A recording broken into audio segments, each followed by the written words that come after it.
አባቶቻችን ያስረከቡንን ቅርሶች መጠበቅና መከባከብ እንዳለብን ተገለጸ። በዋግምራ ብሔረሰብ አስተዳደር በዳህና ወረዳ በቀበሌ 021 ብርብራ የምትገኘው ደብረ ሎዛ ውቅር ማርያም ቤተክርስቲያን በመጠበቅና በመከባከብ ለቀጣይ ትውልድ ማስተላለፍ እንደሚገባ የደብሩ ሰበካ ጉባኤ ሊቀመንበር የሆኑት ቄስ ዮሴፍ ምረቴ ስለ ቤተክርስቲያኗ እንዲህ ሲሉ ገልጸዋል።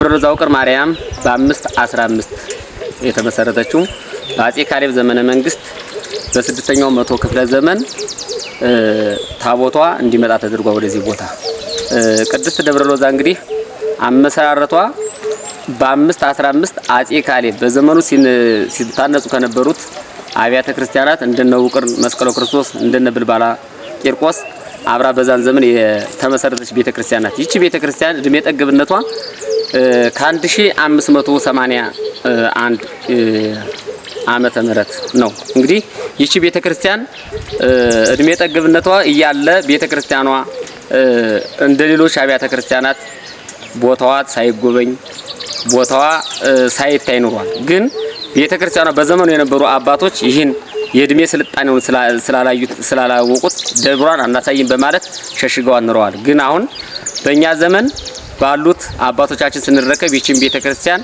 ወደ ባህል ቱሪዝም ገብታ እንድትታይና ባህል ቱሪዝም እያያት በ2016 ዓመተ ምህረት ጀምሮ ያለው የዝናብ ዶፍ በጣም በመብዛቱ ቤተክርስቲያኗ እየተንሸራተተና ቤተክርስቲያኗ እየተሰጣጠቀ ይገኛል። ይሄንም የቤተክርስቲያኗ አመሰራረት እየተናገርና ቤተክርስቲያኗ ከ515 ጀምሮ ብዙ ታምራትን እያደረገች እየሰራች የመጣች ቤተክርስቲያን ናት። ይቺ ቤተክርስቲያን በውስጧ 3 አምዶች እና 3 ክፍሎች አላት። 3 አምዶች እና 3 ክፍሎች ማለት አንዱ የእናቶች መቆሚያ ነው፣ ቅድስቱ ነው። ሁለተኛው ማህሌት ነው። ሶስተኛው ቤተ መቅደሱ ነው። ከሶስተኛው ቤተ መቅደሱ ስንገባ ራሱን ካሉት አብያተ ክርስቲያን ህንጻ ውቅር ተብለው ከሚጠሩት ቤተክርስቲያን ለየት የሚያደርጋት ይቺ ቤተክርስቲያኗ መንበሯ የራሱ ከህንጻው ጋር ተያይዞ ራሱን ችሎ ተፈርፍሮ ይወጣ ነው። ያ ነው እንግዲህ ለየት የሚያደርጋት ከሌሎቹ እና ስለዚህ እቺ ቤተክርስቲያን 3ቱም አምዶች የሚባሉ 3 አምዶች ከቤተ መቅደሱን ሁለቱ ቤተ መቅደሱን ይዘዋል፣ አንዱ ማህሌቱን ይዟል። በዚህ የተዋቀረች ቤተክርስቲያን ናት። ይሄ አሁን ክፍሎቹን የዝናብ መብዛት እየሰነጣጠቃቸው እየተለያየ ይገኛል። የቤተክርስቲያኗ አመሰራረት ከአርባዕቱ ወንጌል ላይ ይገኛል። በማንበብም በማየትም ማየት ይቻላል። አርባዕቱ ወንጌል የብራና ነው። በ515 ሲመሰረት የነበረ መጽሐፍ ነው። አሁን ይገኛል እዚሁ። እንግዲህ ባቱ አምናም መቼም ባቱ ከአምና ጀምሮ በጣም ጥሩ ስራ እየሰራልን ያለ ጽፈት ቤት ነው። እናመሰግናለን። የወረዳ አስተዳደርን በጣም እናመሰግናለን። ዘንድሮ ቤተክርስቲያኗ ቅርስነቷን ለቃ የነበረችውን በእነሱ ባህል ቱሪዝም በማስተባበር እነሱ ድጋፍ ባደረጉልን አስተዳደሩም ድጋፍ ባደረገልን ወደ 81 ቆርቆሮ አካባቢ ለብሶ ይገኛል። ይሄ የምታዩት ቤተክርስቲያኑ ላይ ያው ዘንድሮ ያው የተመሰገነ ይሁን ግማሽ ፐርሰንቱን አድነናል። ደብረ ሎዛ ውቅር ማርያም እንግዲህ የመጀመሪያ ጥበቧ ከዚህ ነው የሚጀምረው። ደብረ ሎዛ ውቅር ማርያም በ515 በአፄ ካሌብ ዘመነ መንግስት የመጀመሪያ ስራውን ከዚህ ነው የጀመረው። ይሄም ታምራት እያደረጉ ሲገኙበት የነበሩ ቅዱሳን እነ አባ ዲያቆን ፈንታ ቤት እና አባ ወልደ ጊዮርጊስ እዚህ ጋር ነው ሲጸልዩበት የነበረው። እኛ ከደረስነ ራሱ እንግዲህ ከዛ በፊትም የነበሩ አባቶች የመጀመሪያ ጊዜ ጥበቧን ከዚህ ስለነበረ ይሄ በዘመኑ ቅዱሳን ዘመኑ ሲያበቃ ይከፈታል ይላል። እንደ ከንቱኑ እንዳገኘ ነው። ይሄ የመጀመሪያ ቤተክርስቲያኑ የተጀመረው እዚህ ጋር ነው፣ የተፈጸመው ላይ ነው። ያው ብዙም ባይፈጸም የመጀመሪያ ግን እዚህ ጋር ነው የጀመረው። እዚህ ጋር ሲጀመር ምን ይላሉ አባቶች እንዳፈ ታሪክም ባይያዝ እሴት አየችው ነበር። እዚህ ጋር በከስተል እዚህ ስታየው ወር ላይ ሄዶ እንደገና ከላይ ጀመረ የሚባለው። ስለዚህ የመጀመሪያ ጥበቧ ቅዱሳኖች የሚጸልዩባት ቅዱሳኖች መነኮሳት የሚጸልዩበት የመጀመሪያ ስራው እዚህ ላይ ነው። ይሄ ምን ብሎ ይነገራል? ቅዱሳኖች የመቆሚያ አባቶች የጸለዩበት የመጀመሪያ ቤተክርስቲያኗ ስትገቡ ከሷ ተሳልማችሁ ነው መግባት ያለባችሁ የሚል ከመጽሐፉም እንዳለ ይነገራል ማለት ነው። የመጀመሪያ ጥበቡ ይሄ ነው። እዚህ ጋር የመጀመሪያው ስራዋ ማለት ነው ክፍል ይሄ ነው። እንግዲህ ይሄ ማለት ደግሞ አባቶች ወደ ክርስትና እምነት ሲመጡ ህፃናት የሚጠመቁበት ህፃናትን የሚያጠምቁበት እዚህ ጋር ነው ክርስትና ማንሻው ማለት ነው። ይሄም አባቶች ህፃናት ከተጠመቁ እናቶች ህፃናትን ካስጠመቁ በኋላ እዚሁ ጸሎታቸውን አድርገው ከዚህ ከፈጸሙ በኋላ ሌላ እናቶች የግል ጸሎት የሚያደርጉበት ነው። አሁን ዛሬ ጭምር ዛሬ ይሄኛው ቤተክርስቲያን ያኛው ቤተክርስቲያን ከተጀመረ ወዲህ አሁን ቅዱሳኖች አሁንም ያው እኛ ስንመጣ ነው እንጂ እንትናት እቺ መጸለያ ቦታ ነው ተቀምጠውበት ይገኛል። በማንም ሰዓት ብቻቸውን ብትመጡ ራሱ ይገኛሉ። ቅዱሳኖቹ መነኮሳቶቹ ከዚህ ጋር ጸሎት እያደረጉበት ይገኛል። ይሄ ሁለተኛ ስራው ነው። አሁን ዛሬ ምን እያልን እንጠራዋለን? ክርስትና ማንሻ የህፃናት ማጥመቂያ ተብሎ እየተጠራ ይገኛል። ይሄ ሁለተኛው ክፍል ነው ማለት ነው። የሰው መብዛት ሰው እየበዛ ሲመጣ ሁለተኛ በሰው እጅ ስራ ተሰርቷል። ይሄ ማለት አሁን ለወዳኛው ዝናብ እንዳይመታው መጠለያ ሆኖ የተሰራ ነው። ይሄ በሰው እጅ የተሰራ ይሄ የምናየው አሁን ይሄ እንግዲህ በ2015 ሐምሌ 19 ቀን የዘነበው ዝናብ ነው እንደዚህ አድርጎት ሄደ። በዛም አለ ይሄ ቤተክርስቲያን እንደዚህ ያደርገው። ወደ ሁለተኛው በ2016 ደግሞ ሐምሌ 5 ቀን ነው እንደዚህ አድርጎት ሄደ። ስለዚህ እቺ ቤተክርስቲያን ይሄኛው አሁን በኋላ የተሰራ ነው የሰው ሰራሽ ነው። ይሄ የተሰራው ምክንያት እናቶች አባቶች ላይኛውን ቅድንትን ካህናት ስለያዙት ቦታውን የካህናቶቹ መቆሚያውን ለቀው እዚህኛው በሰው ሰራሹ ይገኛሉ። ቤተክርስቲያኑ በሶስት አምዶች ይገኛል። በሶስት አምዶቹን እንግዲህ የመጀመሪያ የሚሄደው በሴቱ መግቢያ ነው። የሴቱን መግቢያ ገብተን ከገባን በኋላ ከሴቱ ወደ እንትኑ ማህሌቱ እንገባለን። ያን በውስጥ እናሳያቸዋለን። ይሄ ግን በዛኛው መጠለያ ተብሎ ተሰራ ነው። ይሄ አሁን በአብዛኛው ይሄ እየጎተተው ነው ቤተክርስቲያኑ እንደዚህ ያደረገው የዚህ መክበር ነው። ይሄ ቤተክርስቲያን ያንኛው ቅርስነቱ ሊያስለቅቅብን የቻለ የዚህኛው ድንጋው ተመርጦ ስላልተሰራ ያንኛው ቅርስነቱ እንዲፈርስ አድርጎታል።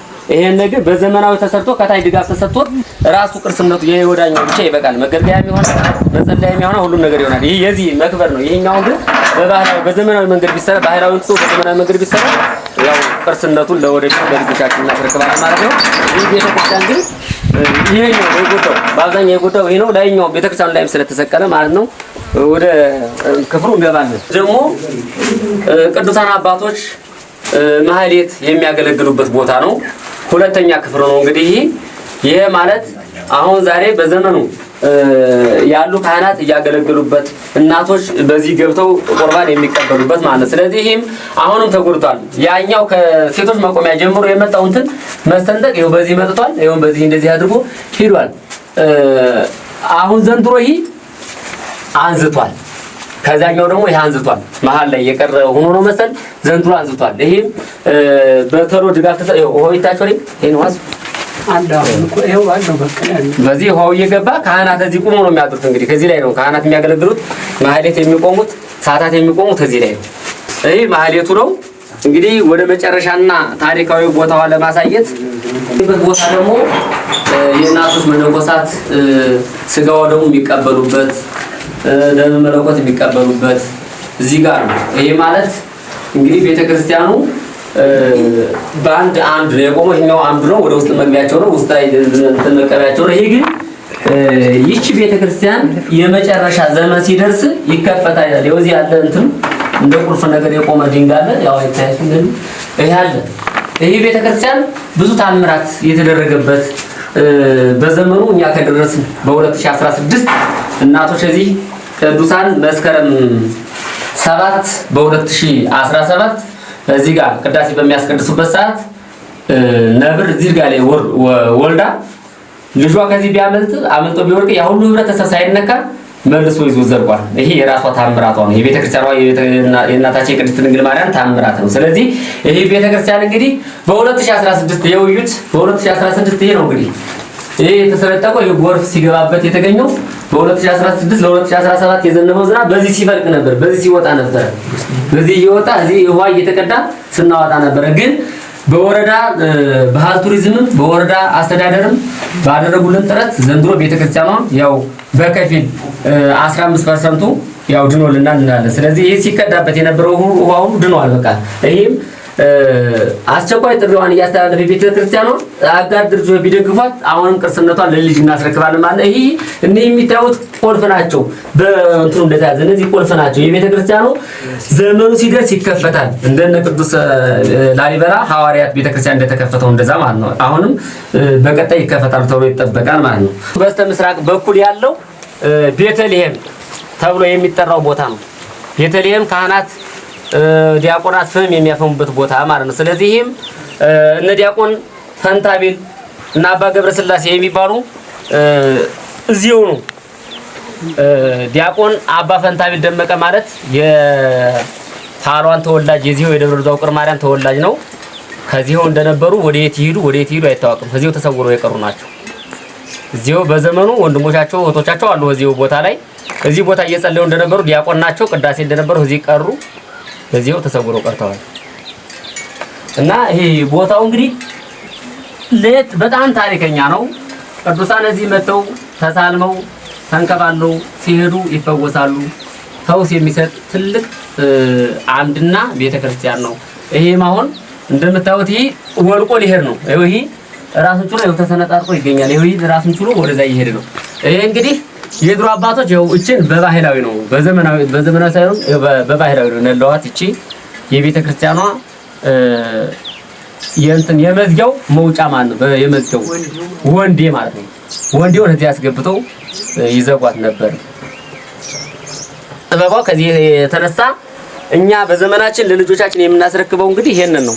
በቃ ይሄ ቤተክርስቲያን ደግሞ አሁኑ ተረባርበን አምና እንደተደረገልን በብሔር አስተዳደሩም በወረዳ አስተዳደርም በተለይ እኔ በጣም ሳላመሰግነው ማለት የደሃና ወረዳ ውሃና ቆላማ መስኖ ልማት የሚባል ቢሮ ጥሩ ስራ ያሰራልና አምና እሱ ነው። በቃ ይሄን ሁሉ ዘንድሮ ይሄ ቤተክርስቲያን 15% እንዲቀርልን ያደርግን እሱ ነው። በቃ እዛም በመቀጠል የወረዳ አስተዳዳሪው አቶ ብርሃን አለምንህም በተመሳሳይ ይሄን ስራ ሰርተውልናል። 4000 ብር ከኪሳቸው አወጣው የሰጡን።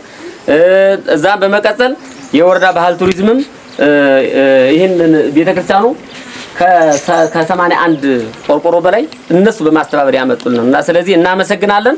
ለወደፊቱ እናንተም አሁን መጣችሁ ጎበኛችሁ ሰዎች ደግሞ ወደዚህ ቦታ ስትመጡ በሰላም እንደመጣችሁና እንዲህ ደግሞ ወደ ቤታችሁ ሰሩ በሰላም እንቅፋት ሳይመታችሁ ሾህ ሳይወጋችሁ በሰላም እንድትገቡ እያልን እናመሰግናለን። እግዚአብሔር መድኃኒዓለም ክርስቶስ የድንግል ማርያም በረከቷ ረድኤቷ ከእናንተ ላይ ይዋል ይደር እግዚአብሔር አምላካችን።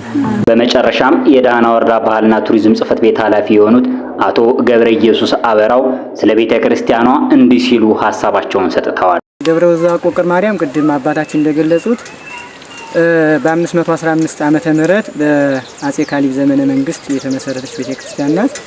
ቤተክርስቲያኗ እንግዲህ መጀመሪያ ስትመሰረት ጽላቷን ያመጣችው የዚህ አካባቢ ማህበረሰብ እና የማህበረሰቡ አቀባበል ተደርጎ በዛ ዘመን በ515 ዓመተ ምህረት ነው የመጣው።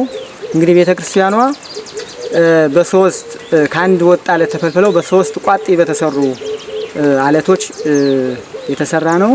ከዚህ አንፃር እኛም ደውሩን ለመጪው ትውልድ ሳይበረስ ሳይከለስ ጥንታዊ ይዘቱን እንደጠበቀ ለማስተላለፍና ከቱሪዝም ዘርፍ የሚገኘውንም ገቢ የጉብኝት ባህልን ለማዳበር ሲባል ባለፉት ዓመታት የወረዳው ባህልና ቱሪዝም ጽሕፈት ቤት ከወረዳው አስተዳደር ምክር ቤት ከብሔረሰብ አስተዳደሩ የሚመለከታቸው አጋርና ባለድርሻ አካላት ከሃይማኖት ተቋማት ከመንግስት ሚዲያዎች እና ከሌሎችም አካላት ጋር በመቀናጀት በተለይ በ2016 ለ2017 በነበረው ከፍተኛ የሆነ የዝናብ ዶፍ ምክንያት ቤተክርስቲያኗ ከፍተኛ የሆነ ጉዳት ስለደረሰባት ቤተክርስቲያኑም በ2018 17 ለ18 ከፍተኛ የሆነ ድጋፍ በማድረግና ቅርሱን ለማስተላለፍ ለመጪው ትውልድ ታሳቢ የተደረገ ማህበረሰቡን በገንዘብ በጉልበት በቁሳቁስ በማሳተፍ የወረዳው አስተዳደር ምክር ቤት ዋና አስተዳዳሪ አቶ ብርሃን አለምነህ በግላቸው እንደ አስተዳደር ምክር ቤት በአስተዳደር ምክር ቤት ደረጃ የወረዳው መስኖና ቆላማ ጽሕፈት ቤት እና ሌሎች የሚመለከታቸው አጋራት አካላት ባህልና ቱሪዝም በራሱ ከተቋሙ እና ከብሔረሰብ አስተዳደሩ ከተለያዩ ተቋማት እግር መንገዳችን ሳናመሰግን ማናልፈው የብሔረሰብ አስተዳደሩ ምክር ቤትን የብሔረሰብ አስተዳደሩ ግብርና መምሪያ የብሔረሰብ አስተዳደራችን የሲቪል ሰርቪስ መምሪያ እና ሌሎች አጋር አካላት የብሔረሰብ አስተዳደራችን ሌሎች ተቋማቶችም ተጨምረውበት ከ550 ሺህ ብር በላይ በመሰብሰብ ሐምሌ 6 አካባቢ የምታዩታውን ያለውን ከ81 በላይ ቆርቆሮዎችን በማምጣት የተለያዩ ሚስማሮችን በማምጣትና ከአጋር አካላት በመሰብሰብ ማህበረሰቡ በተገኘበት የጊዜያዊ የቅርስ ጥገና ያው እንደሚታወቀው የቅርስ ጥገና ስራ በባለሙያ ተጠንቶ በቅርስና ጥበቃ ባለስልጣን ነው የሚጠገነው። ይሄ ግን ጊዜያዊ ጥገና ጊዜያዊ ቅርሱን ከጉዳት ለመከላከል ስለሆነ ቋሚ ጥገና እስከሚደረግለት በክልልና በፌደራል ተጠንቶ በጀት ተይዞ እስከሚጠገን ጊዜያዊ ማህበረሰቡን በማሰባሰብ ዘንድሮ የከረመውን አጠቃላይ አምና የነበረውን የዝናብ መጠን በመቀነስ ገብታችሁ ታዩታላችሁ። አምና ከነበረው በጣም በዝቅተኛ ሁኔታ ዝናቡን በመቀነስ ቅርሱ እንዳይጎዳ የማድረግ ስራ ተሰርቷል።